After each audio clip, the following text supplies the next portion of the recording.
ये कहानी है मीनाक्षी देवी की, जिनके पति का देहांत हो चुका है। मीनाक्षी देवी के 4 बेटे हैं, चारों की शादी हो चुकी है। अब 4 बहुओं वाला घर हो और सन्नाटा रहे, ऐसा भला कभी हो सकता है? मैं सुबह का नाश्ता बनाकर गैस साफ करके गई थी, अभी आई तो देखा गैस तो छोड़ो पूरी स्लैब पर चाय बिखरी पड़ी है। मैंने दूध गर्म किया था, चाय तो मैंने अभी पी ही नहीं, और मैं तो अभी अभी रसोई में आई हूं। बड़ी भाभी, आप चाय चाय कर रहे हो?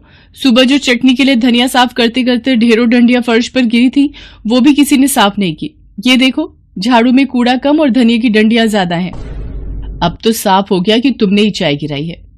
अगर जरा सी चाय गिर भी गई तो कपड़े से पोंछ देनी थी, बेकार में इतना शोर मचाया। अब मैंने तो नहीं बोला कि इन्होंने कूड़ा फैलाया। अब कल पूनम ने केक बनाया था, ढेरों बर्तन गंदे कर दिए। कितना झूठ बोल रही हो सीमा, मैंने बर्तन धो दिए थे। अच्छा, तभी मैं कहूं माइक्रोवेव इतना गंदा कैसे हो गया। बताओ, मेरे दहेज का माइक्रोवेव तुम सब इस्तेमाल करती हो, कम से कम साफ तो कर दिया करो। अब बात छिड़ी गई है तो मैं भी पीछे क्यों रहूं? ये डबल डोर फ्रिज दहेज में मैं लाई थी, और देखो मैं साफ कर दूं तो गनीमत, वरना कोई एक सूखा कपड़ा भी इस पर नहीं फेरता, चाहे कितनी मिट्टी खाए। अच्छा, जिस जूसर में जूस बनाकर पिया जाता है वो मेरे दहेज का है। जार में देखो जूस बना बनाकर कितने निशान पड़ गए हैं। तुम तीनों इतनी देर से बोले जा रही हो। ये 4 चूल्हे वाला गैस मैंने पैसे जोड़कर खरीदा था। कोमल ने आते ही इसका एक चूल्हा खराब कर दिया, आज तक ठीक नहीं हुआ।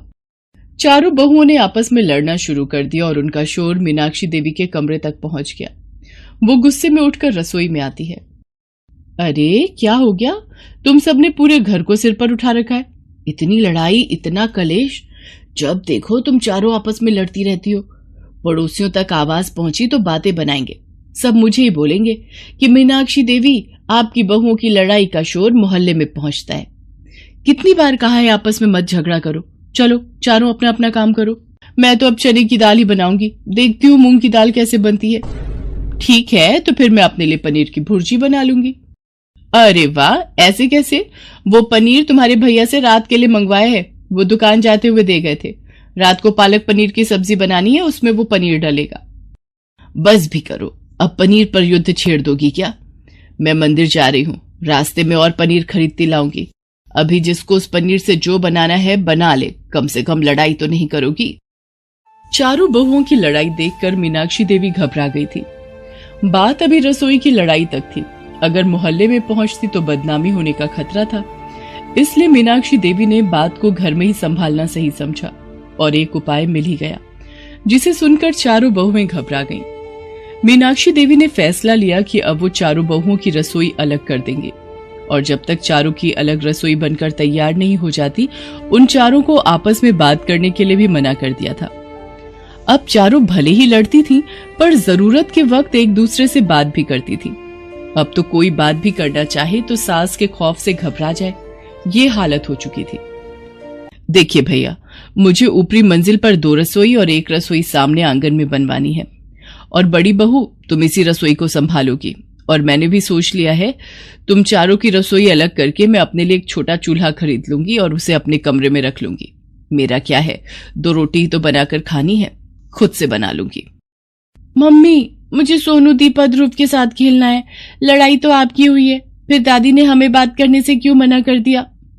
मम्मी, आप सबकी लड़ाई में हम बच्चे भी फंस गए। मीनाक्षी देवी ने अपने लिए नया चूल्हा मंगवा लिया और कमरे में खाना बनाने लगी। ये देखकर चारों बहुएं बहुत दुखी थीं, पर वो आपस में बात नहीं कर सकती थीं। अचानक एक शाम सास के चिल्लाने की आवाज सुनकर चारों बहुएं, बेटे और बच्चे भागते हुए उसके कमरे में जाते हैं। मीनाक्षी देवी के हाथ में चाय का कप पलट गया था। ये देख सब घबरा जाते हैं। चारों बहुएं अपनी सास की सेवा में लग जाती हैं, हाथ पर दवाई लगाती हैं जिससे आराम आ जाता है। अरे अब मैं ठीक हूँ, तुम सब घबराओ नहीं। माँ जी, सारी गलती मेरी ही है, मैंने ही पहले लड़ाई शुरू की, आज मेरी वजह से ये सब हुआ, मुझे माफ कर दो माँ जी। नहीं नहीं, सारी गलती मेरी है, मैंने भी तो कितना कुछ सुना दिया, हमें माफ कर दो माँ जी। अब हम कभी नहीं लड़ेंगे, हमारी वजह से आप इस उम्र में अलग खाना बना रहे हो, हम आपके प्यार को खोना नहीं चाहते। हाँ माँ जी, हम चारों बहुत प्यार से रहेंगे, हमारी वजह से आपको बहुत तकलीफ हुई है। हम एक ही रसोई में चारों मिलकर रहेंगे और आपकी खूब सेवा करेंगे। अपनी चारों बहुओं की आंखों में आंसू देखकर मीनाक्षी देवी उन्हें गले से लगा लेती है। चारों भाई और बच्चे भी ये सब देखकर बहुत खुश होते हैं।